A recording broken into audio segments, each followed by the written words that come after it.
Welcome to LifeMap with Dr. Matt Jensen, a podcast dedicated to empowering teens and young adults. Join us on a journey of self-discovery as we tackle overcoming obstacles and challenges while igniting your true potential in rising to the best version of yourself. Here's your host, Dr. Matt Jensen.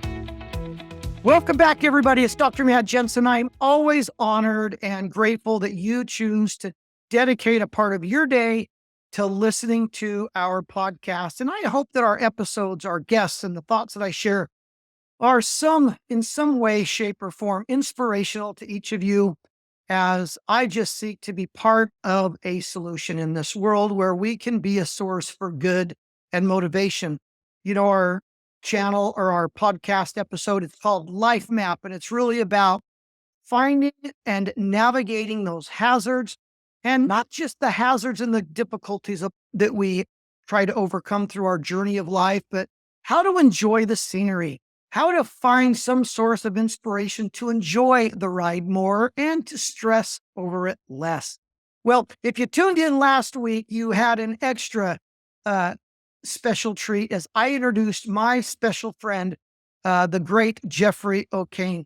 And he has such an amazing background. If you haven't watched or listened to the previous episode, push pause, go back and watch the previous episode first, because the story of his growing up and his parents' story of escaping oppression and abduction and how that fueled Geofrey to being who he is today is just nothing short of miraculous. But more importantly, it is just inspirational. And so, to just give you a sneak peek and to remind you of where we were at, Geofrey was born in the northern part of Uganda, close to the South Sudan border in the 1990s, when the conflict of Sudan and South Sudan was at its height. After about a year of his life, his parents were abducted, brought into labor and occupation by the Lord's Army or God's Army. I can't remember the name, but they were a rebel group that were fighting against the Ugandan people and government. And his parents were forced into a life of slavery for a short time before an opportunity arose that they escaped. Not only did they escape, but they escaped with the clothes on their back and their baby and their children in their arms.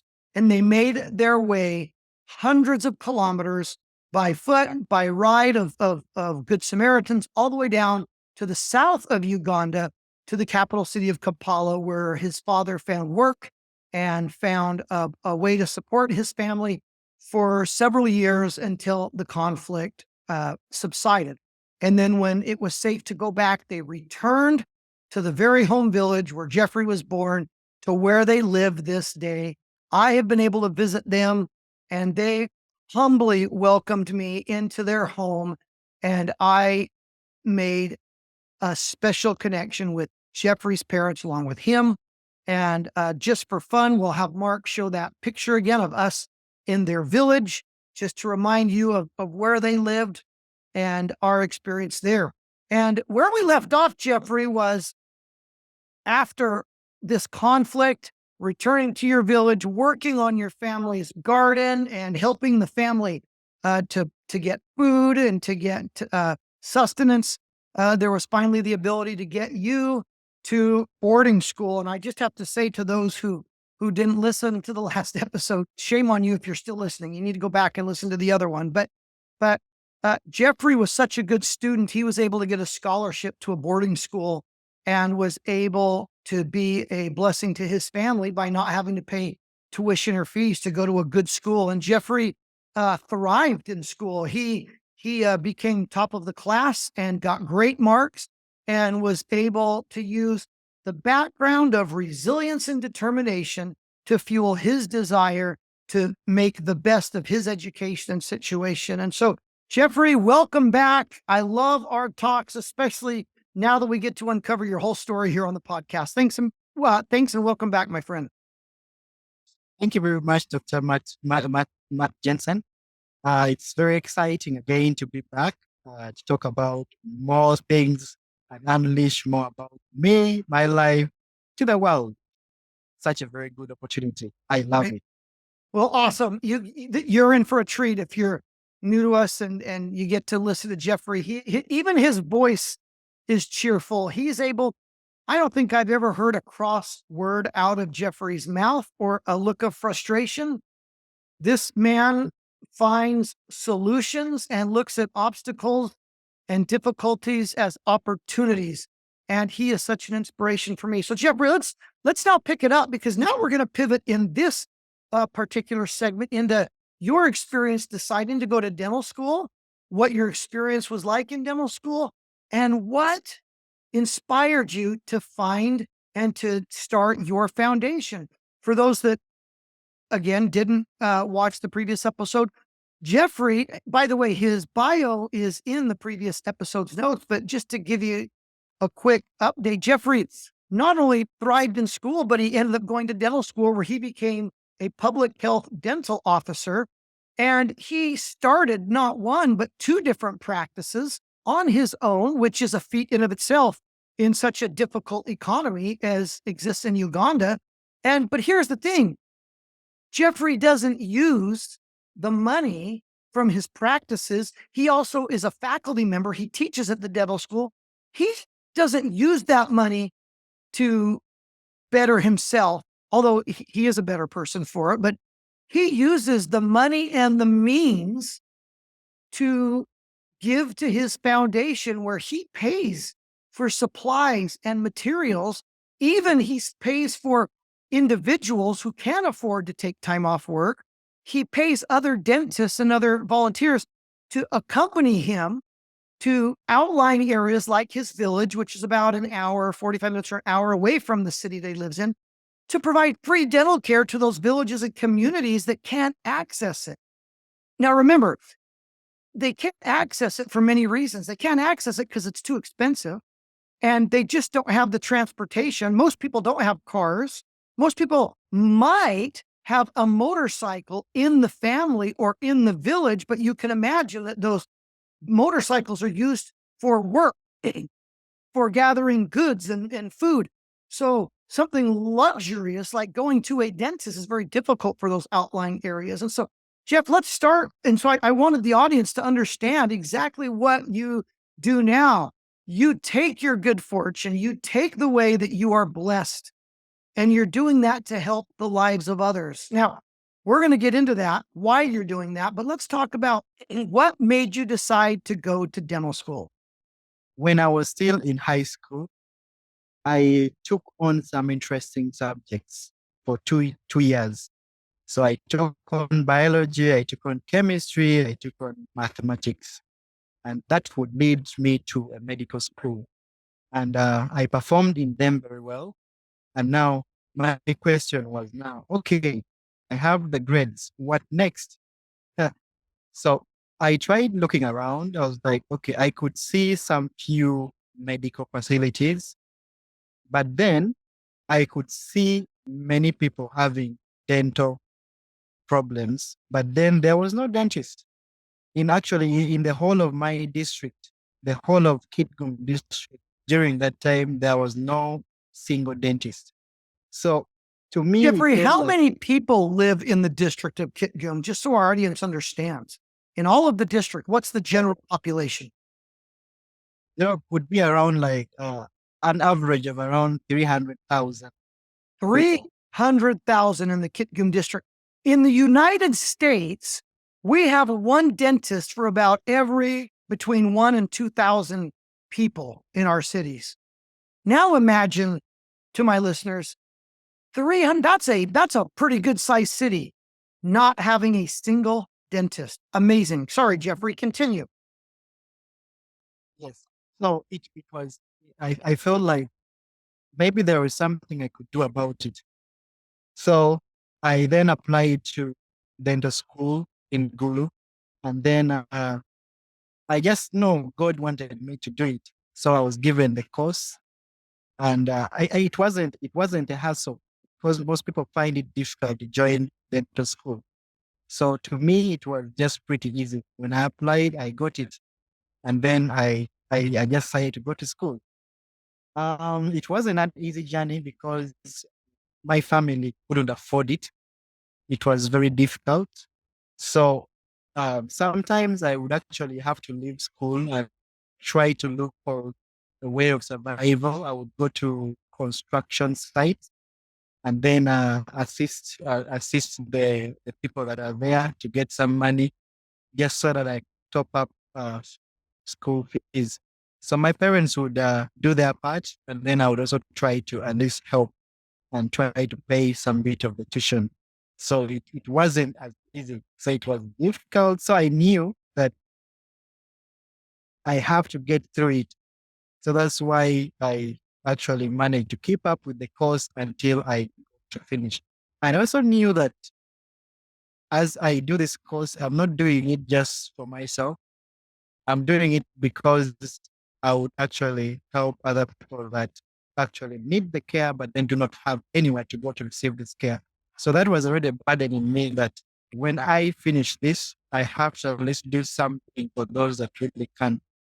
Because I knew that if I become a dentist, I would be at a much more, let's say, better position than maybe a number of people that are in my village and then in my district. So I knew I would actually use that opportunity to actually help others that actually can't help. Wow. Yes. So you saw a need. You saw a need in the villages where you were at. And because of where you're at in school, it was just a natural connection for you to choose to use your education to help those around you. And I also remember a time when I was around 11 years.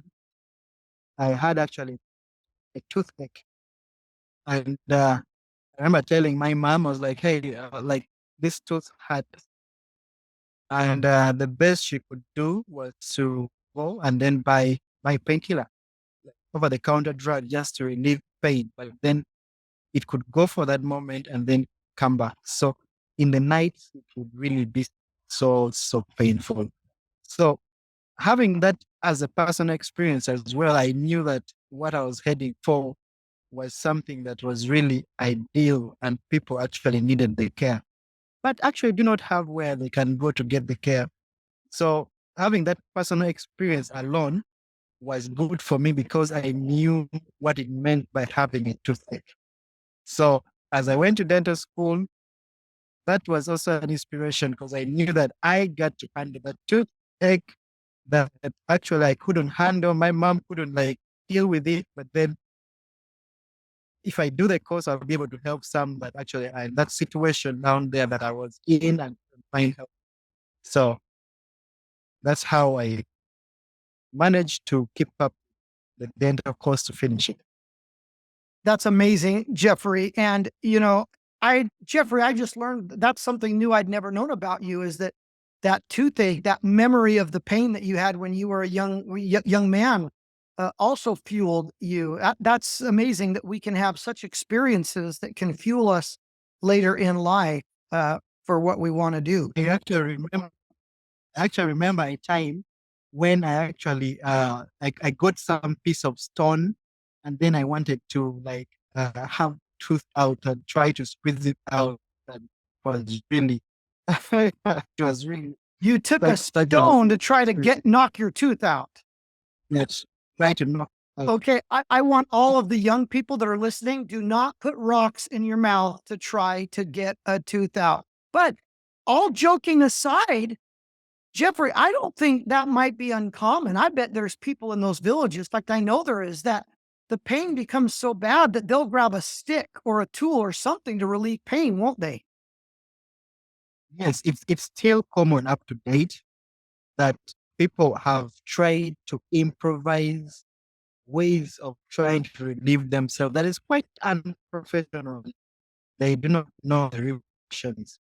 Like about last year, I met a kid of about 9 years old, and this kid came with a swelling to my practice. The jaw had swollen; it was really so big.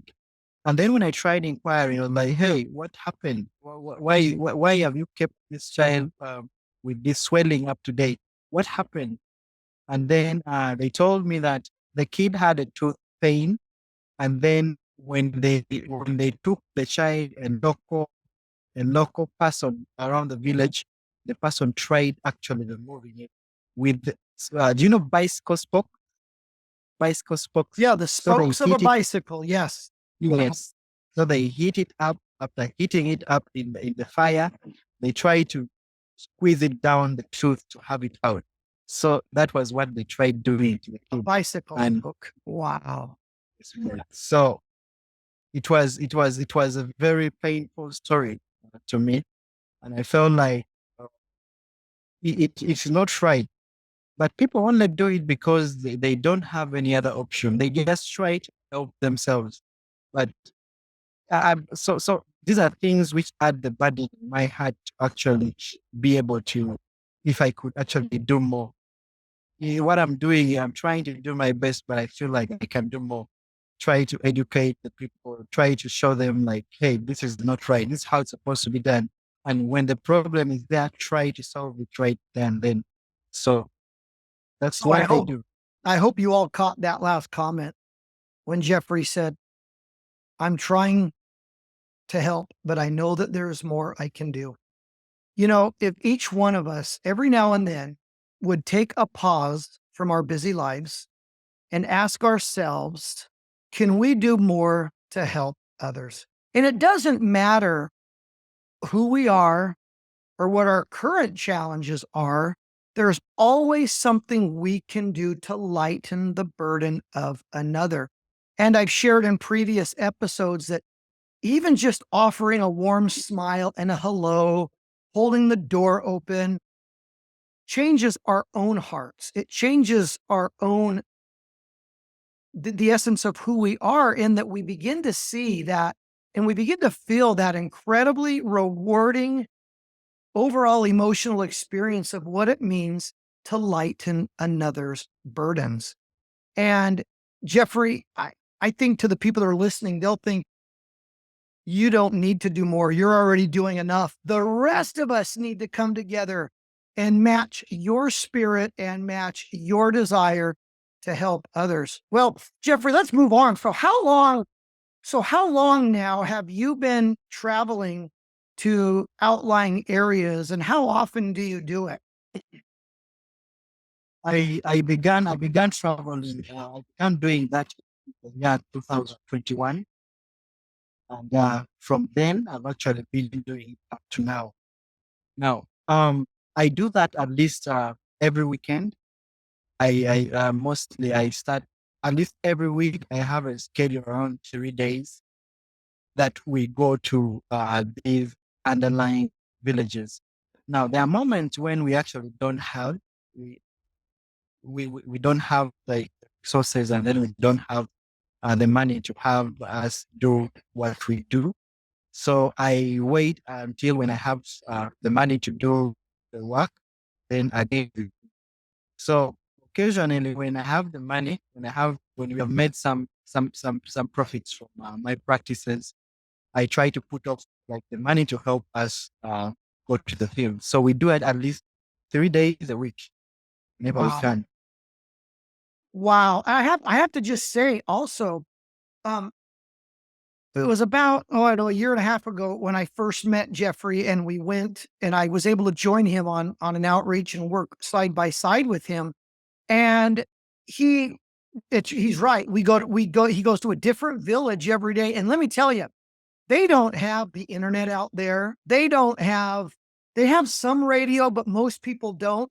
But let me tell you, when the word reaches one person that, hey, the dental team is coming, it spreads faster than a wildfire. And those people in those villages walk miles and miles, and they are there waiting in droves for Geoffrey and his team because they are so grateful. I spent time interviewing and talking to many of the people in the villages, and they said exactly what I said earlier. This man is an angel to their village. And when Geoffrey and his team comes, it's like they can already feel the burden being lifted because of something. I say simple because in the United States, you can get a tooth pulled pretty easily as far as the money and the distance.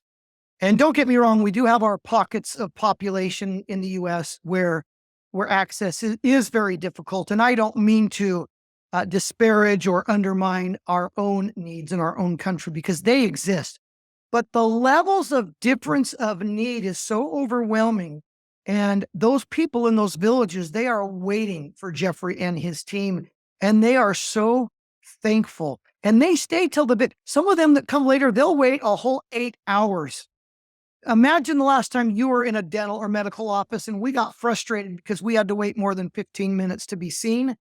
These people come and graciously wait hours and hours after walking miles and miles. Geofrey, I remember when we were in Kenya not too long ago and last year, it was not uncommon for people to walk up to 4 hours and then wait for several hours just to be seen.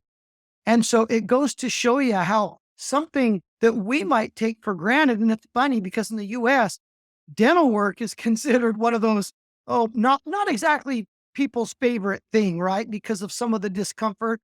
And we try to avoid the dentist in the US because of the pain. And it does cost money, but by and large, the overwhelming majority of people here in the US can get care, especially if they're having pain or infection, for the most part. But in Uganda, it's considered a luxury. It's considered a privilege to get quality dental care, isn't it? Yes. Now, still on that same note, about when I returned from Kenya, I had another mission where I went on a mission in one of the underlying regions here in Gulu District. And I remember I went with a team of 4 dentists. And I remember by the time it was reaching 1 p.m., we had like too many people already in the waiting list. And they were like, hey, we ain't leaving here until at least you see us. So I remember we had to work, and then up to around 10 p.m. in the night. Imagine 10 p.m. in the night. So we're using torches to light, torches to light and then see clearly. So it was really an amazing experience. But then the beauty about all of it is that it's not that I don't do this because of some kind of interest or what, but I do this because I know these are my people. I really know the standard of life that these people really go through. Some can't even afford a meal. Some even can't, they don't have the resources, they don't have the jobs, they don't have the money. So it breaks my heart going to a field for a dental mission and then leaving some people unattended too. That breaks me so bad because I know they don't have anywhere else they really can't get the care. So I just feel like maybe I can do more. Maybe I can take on another. Maybe I can take on another 2. Maybe let me see another 5. Maybe let me see another 5. So by the time I just realized already that. So it's great work we have down here. And I know God still has good people out there that actually see the things the way I see them. And if we came up together and at least did a thing every day for another person, I think the world would actually be a very wonderful place. It would be a heaven on earth. Geofrey, you are an inspiration to me, and I have a feeling you're going to be an inspiration to many others when they hear your story in these episodes. A man who takes what's given to him and passes it on to help, bless, and better the lives of those around you. Geofrey, my life has been better since I've met you and I've worked with you. And your story is truly inspirational. And each one of us that are listening today, we can all learn a great lesson. In the Uganda economy, there is a much different standard of living. There's a much different standard of income. And these many people that live in Uganda, they don't know the difference between economies. But it just goes to show you that there are people in this world who are behind the scenes, people who understand of what it means to care for your brother, what it means to help your neighbor. And if each one of us could just grasp that little straw of inspiration, it's amazing the work that could be done. And to my listeners, and I hope I've got teenagers, and to you young adults, even parents that are listening, I hope that you will not underestimate the power that is within your sphere of existence. What you are able to do, you don't have to be a dentist. You don't have to be a doctor or a lawyer. You can just look at your own two hands, but more importantly, look into your own heart and ask yourself, what can I do to lighten another's burdens today? And if each one of us would just look at that one time a day, even one time a week, it would be amazing what exactly can be accomplished and what we can do. Geofrey Okeny, it has been a pleasure and an honor to host you on LifeMap. And I am excited for the effect that your story is going to have on others. To my audience, please send me your questions. I want to interact with you. I want to connect with you. What questions do you have for the great Mr. Okeny about his background, about what he does? Let's have your questions. Send them to me in the comments. Send them to me through my social media channels or my direct messaging. Hit me up on those channels and ask me any question that you want about the great Geofrey Okeny, because this man has got a heart of gold, and I am a better person because of it. Thanks for tuning in today for another episode of Life Map with Dr. Matt Jensen. And I wish you all of the luck and good fortunes that come to you, especially when we open our hearts to serve others. Thanks again, everybody, and we'll see you next time.